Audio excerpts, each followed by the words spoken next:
Hello students, तो कैसे हैं आप लोग। स्वागत है आप लोगों का एक बार फिर से रसायन विज्ञान की क्लास में। मैं आप लोगों को कक्षा 10वीं का रसायन विज्ञान पढ़ा रहा हूं। आज के वीडियो में हम लोग कक्षा 10वीं के एनसीईआरटी के किताब में कुछ प्रश्न दिए हुए हैं, उसके बारे में हम लोग चर्चा करेंगे। जो प्रश्न आप लोगों की स्क्रीन पर दिख रहा होगा, पहला प्रश्न हमारा कुछ इस प्रकार से है कि HCl, HNO3 आदि जलीय विलयन में अम्लीय अभिलक्षण क्यों प्रदर्शित करते हैं, जबकि एल्कोहल एवं ग्लूकोज यौगिकों के विलयनों में अम्लीयता के अभिलक्षण प्रदर्शित नहीं करते हैं। प्रश्न कहने का मतलब ये है कि HCl है और HNO3 है, जब इसको क्या करते हैं, पानी में डिजॉल्व करते हैं तो ये अम्लीय गुण प्रदर्शित तो करते हैं, लेकिन जो हमारा ग्लूकोज है C6H12O6 और जो हमारा क्या है एल्कोहल है, कोई भी एल्कोहल C2H5OH एल्कोहल हो गया, तो ये हमारा अम्लीय गुण प्रदर्शित नहीं करते हैं। ऐसा क्यों? तो इसका सेम टू सेम उत्तर ये हो जाएगा कि जब HCl को पानी में डिजॉल्व करेंगे तो HCl क्या करेगा, HCl आयनों में टूटेगा और H+ बनाएगा और क्या कर देगा, Cl- बनाएगा। HNO3 को क्या करेंगे, पानी में जब मिलाएंगे घोलेंगे तो ये भी क्या करेगा, H+ बनाएगा और एक NO3- नाइट्रेट आयन का निर्माण करेगा। ठीक है, लेकिन ये दोनों क्या करते हैं, हाइड्रोजन आयन को मुक्त नहीं कर पाते हैं, इसीलिए इन दोनों की प्रकृति जलीय विलयन में अम्लीय नहीं होती है। जबकि HCl और नाइट्रिक अम्ल क्या करते हैं, जलीय विलयन में हाइड्रोजन आयन को मुक्त कर देते हैं, जिसकी वजह से इनकी प्रकृति कैसी होती है, अम्लीय हो जाती है। तो कहने का मतलब ये है कि कोई भी ऐसा यौगिक जिसके पास हाइड्रोजन है वो अम्ल नहीं कहलाएगा जब तक कि वो क्या ना करे, हाइड्रोजन आयन को मुक्त ना करे। जैसे कि बात करते हैं CH4 की, अब ये CH4 है तो इसका मतलब मेथेन है, तो इसका मतलब ये नहीं कि यहाँ पे हमको हाइड्रोजन दिख रहा है तो हमने इसको अम्ल बोल दिया, ये अम्ल नहीं कहलाएगा। उसी तरह से किसी भी यौगिक में सिर्फ हाइड्रोजन का होना ही अम्ल की प्रदर्शित नहीं करता है। हाइड्रोजन हो लेकिन उसके साथ साथ वो हाइड्रोजन क्या होना चाहिए, जलीय विलयन में जब वियोजित होकर के हाइड्रोजन आयन को मुक्त करेगा तब वो अम्ल कहलाएगा, और वही हाइड्रोजन H+ से क्या करता है, अम्लीय गुण को प्रदर्शित करता है। ठीक है, अगला प्रश्न कह रहा है कि अम्ल का जलीय विलयन क्यों विद्युत का चालन करता है।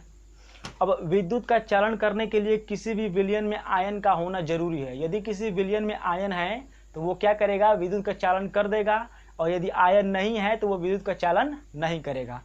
अब अम्ल क्या करते हैं, जैसे HCl है, ये क्या करेगा, आयनों में टूट जाएगा, पानी में डालेंगे तो H+ और Cl- बना देगा।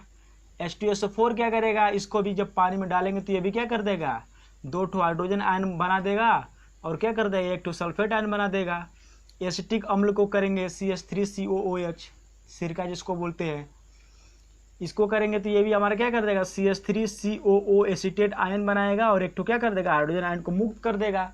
तो जब यह सब अम्ल है और जब अम्ल को पानी में डाल रहे हैं तो ये क्या कर रहे हैं, उसमें आयन के रूप में बदल जा रहा है ना।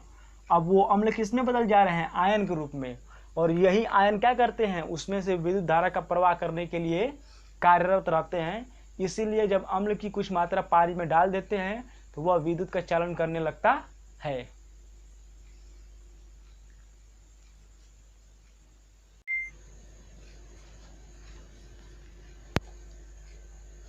अब इसी क्रम में हमारा अगला प्रश्न कह रहा है कि शुष्क हाइड्रोक्लोरिक गैस शुष्क लिटमस पेपर के रंग को क्यों नहीं बदलती है। हम लोगों ने पढ़ा था कि कोई भी अम्ल होता है वो क्या करता है कि नीले लिटमस पेपर को बदल करके उसको किस रंग में बदल देता है, लाल रंग में बदल देता है। लेकिन प्रश्न पूछ रहा है कि जब हमारे पास शुष्क हाइड्रोक्लोरिक गैस होगी तो वो शुष्क लिटमस पेपर को रंग को क्यों नहीं बदलती है। तो कोई भी अम्ल है जब वो शुष्क अवस्था में रहेगा, शुष्क HCl जब रहेगा और इसके पास क्या ले जाएंगे, शुष्क लिटमस पेपर, तो इसका रंग नहीं बदलेगा, रंग नहीं बदलेगा। रंग बदलता कब है, जब कोई अम्ल क्या करता है, हाइड्रोजन आयन को मुक्त कर देता है और वही हाइड्रोजन आयन आकर के इससे क्या करता है, रासायनिक अभिक्रिया करता है, जिसकी वजह से लिटमस पेपर का रंग क्या होता है, बदलता है। लेकिन चूंकि यहाँ पे जो HCl है, हाइड्रोक्लोरिक अम्ल है, वो किस रूप में है, शुष्क रूप में है, गैसीय अवस्था में है। ठीक है, तो जब ये गैसीय अवस्था में रहेगा तब इसमें से हाइड्रोजन आयन मुक्त नहीं हो पाएगा, और जब हाइड्रोजन आयन मुक्त नहीं हो पाएगा तो ये क्या कर पाएगा, शुष्क नीले लिटमस पेपर के रंग को नहीं बदल पाएगा। तो इसका आंसर बस ये है कि शुष्क HCl में से क्या होता है कि हाइड्रोजन आयन मुक्त नहीं हो पाते हैं, इसीलिए शुष्क लिटमस पेपर को शुष्क HCl रंग को बदल नहीं पाता है। ठीक है, अगला प्रश्न कह रहा है कि अम्ल को तनुकृत करते समय यह क्यों अनुशासित करते हैं कि अम्ल को जल में मिलाना चाहिए, न कि जल को अम्ल में। इसमें दो चीज़ें आई हैं। सबसे पहले कि अम्ल का तनुकरण कैसे करेंगे, तो इसके पहले सबसे पहले हम लोग जान लेंगे कि तनुकरण किसे कहते हैं। तनुकरण कहने का मतलब यह होता है कि जैसे बोलचाल की भाषा में ऐसे समझ सकते हैं कि हमारे पास एक शरबत है जो बहुत गाढ़ा है, ठीक है। अब उस गाढ़े शरबत को हम लोग क्या रसायन विज्ञान की भाषा में बोलेंगे कि वो एक सांद्र शरबत है। कैसा शरबत है? सांद्र शरबत है। अब उस सांद्र शरबत को हमको क्या करना है? तनु शरबत बनाना है। और इस तरह से बोलचाल की भाषा में बोलेंगे कि उस गाढ़े शरबत को हमको क्या करना है? फीका बनाना है। फीका का मतलब क्या? तनु। और गाढ़ा का मतलब क्या? सांद्र। तो सांद्र को हमको क्या बनाना है? तनु बनाना है। तो इसका मतलब ये हुआ कि गाढ़े को क्या करना है? फीका करना है।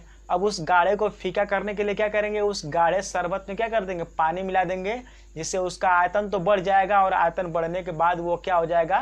फीका शरबत बन जाएगा। ठीक है, तो वही चीज़ कह रहा है, प्रश्न पूछ रहा है कि जब अम्ल को तनुकृत करेंगे तो हमको यह सुनिश्चित क्यों करते हैं कि अम्ल को जल में मिलाना चाहिए, न कि जल को अम्ल में। सबसे पहले तनुकरण किसे कहेंगे? अम्ल या क्षार में जल को मिलाना ही क्या कहलाता है? तनुकरण कहलाता है। अम्ल या क्षार में जल को मिलाना ही क्या कहलाता है?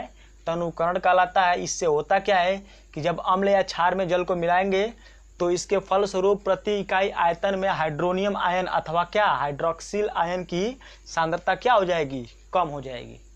ठीक है, जब क्या करेंगे? पानी को मिलाएंगे अम्ल या क्षार में, तो यदि अम्ल में मिलाएंगे तो उसके प्रति इकाई आयतन में हाइड्रोनियम आयन की सांद्रता घट जाएगी, और जब क्षार में मिलाएंगे तो उसके प्रति इकाई आयतन में हाइड्रोक्सिल आयनों की सांद्रता घट जाएगी।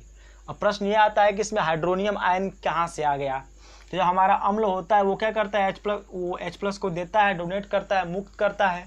तो यही H+ क्या करता है कि पानी के साथ मिल करके H3O+ बना देता है, और यह एक स्टेबल कंडीशन होती है, अस्थायी अवस्था है ये, अस्थायी।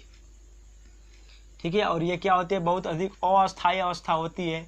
तो ये क्या करता है कि अस्थायित्व को प्राप्त करने के लिए तुरंत H2O के साथ मिल जाता है और क्या करता है? हाइड्रोनियम आयन बना देता है। तो कभी कभी हम लोग क्या करते हैं? परिभाषा में अम्ल के हाइड्रोजन प्लस के जगह पे क्या बोल देते हैं? हाइड्रोनियम आयन भी लिख देते हैं। तो दोनों एक ही चीज़ जैसी होती है। ठीक है, अब इसमें क्या कह रहा है कि जब हम क्या करेंगे? जब तनु करेंगे, अम्ल को क्या करेंगे? तनु करेंगे, तो उसमें पानी में क्या करेंगे? अम्ल को मिलाएंगे कि पानी में अम्ल को मिलाएंगे कि अम्ल में पानी को मिलाएंगे? दो कंडीशन है। एक हमारे पास कंटेनर है, इसमें पहले से हमारे पास जल रहेगा, और एक कंटेनर हमारे पास क्या है? जिसमें पहले से अम्ल रहेगा। हमको क्या करना है कि इस अम्ल में जल को मिलाना है कि इस जल में क्या करना है? अम्ल को मिलाना है, यही पूछ रहा है। इन दोनों में से कौन सा प्रक्रिया अपनाएंगे? तो ये वाला प्रक्रिया क्या है? सही मानी जाती है, और ये वाली प्रक्रिया क्या है? गलत है। कभी भी हमको जल अम्ल का क्या करना है? तनुकरण करना होता है। सबसे पहले जल को क्या करेंगे? एक परख नली में चाहे एक बीकर में रख लेंगे, फिर उसके बाद अम्ल की थोड़ी थोड़ी मात्रा क्या करेंगे? इसके दीवार के सहारे धीरे धीरे इसमें क्या करेंगे? गिराएंगे, जिससे कि इसमें आकर के वो अम्ल क्या करेगा? धीरे धीरे मिलेगा। अगर इस तरह से करेंगे, अम्ल में क्या कर देंगे? जल को मिला देंगे, यह एक बहुत अधिक ऊष्माक्षेपी अभिक्रिया होती है, जिसके फलस्वरूप इसका तापमान बहुत अधिक बढ़ जाएगा। तो ये परख नली हमारी फूट सकती है। अगर इसमें से कुछ छींटे हमारे शरीर पे आ जाएंगे या फिर नीचे गिर जाएंगे, कहीं गिर जाएंगे, तो उसको क्या कर सकते हैं? नुकसान पहुंचा सकते हैं। इसीलिए ये वाली प्रक्रिया गलत है, और ये वाली प्रक्रिया क्या है? सही है। कभी भी हमको क्या करना चाहिए? जल में अम्ल को मिलाना चाहिए, न कि अम्ल में जल को। और जब ये क्या करते हैं? जब जल में अम्ल को मिलाते हैं तो इस परख नली को धीरे धीरे क्या करना चाहिए? हिलाते रहना चाहिए, जिससे कि ये क्या हो? आसानी से मिलता चला जाए और अधिक ऊष्मा उत्पन्न न कर सके। ठीक है, तो ये वाला प्रोसेस हमारा क्या है? सही है। जल में हमको क्या मिलाना है? अम्ल को मिलाना है, ये सही प्रोसेस है। और अम्ल में क्या करेंगे? जल को मिलाएंगे तो हमको क्या हो सकता है? नुकसान हो सकता है, हमारी त्वचा जल सकती है। ठीक है,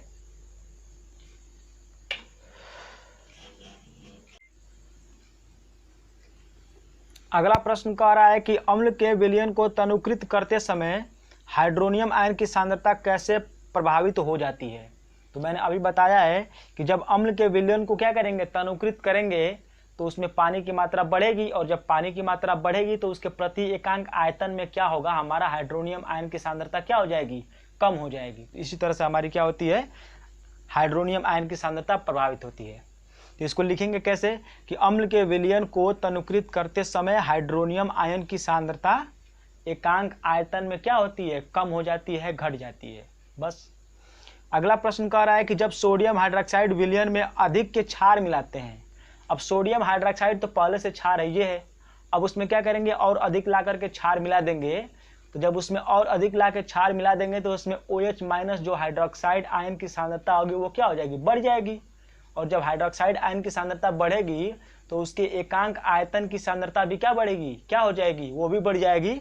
तो इस तरह से इसका आंसर क्या लिख देंगे हम लोग कि जब सोडियम हाइड्रोक्साइड विलयन में अधिक के क्षार मिलाते हैं तो हाइड्रोक्साइड आयन की सांद्रता क्या होती है, बढ़ जाती है, उसमें क्या होती है, वृद्धि हो जाती है। तो यही हमारा क्या था, इम्पोर्टेंट प्रश्न था, जो कि परीक्षा के दृष्टिकोण से क्या है, बहुत ज़रूरी है। यदि आप हमारे चैनल को पहली बार देख रहे हैं तो हमारे चैनल को सब्सक्राइब कर लीजिए और बेल आइकन को दबा दीजिए, ताकि हमारा वीडियो आप लोगों के पास सबसे पहले पहुंच सके और आप लोग इसका क्या कर सकें, लाभ उठा सकें। और यदि आपको ये वीडियो अच्छा लगा है तो इसको लाइक करें। और यदि आपको इस वीडियो में कोई चीज़ समझ में नहीं आई है तो कमेंट बॉक्स नीचे रहता है, वहाँ पे जाके आप क्या कर सकते हैं, कोई भी चीज़ कमेंट कर सकते हैं। बहुत बहुत धन्यवाद।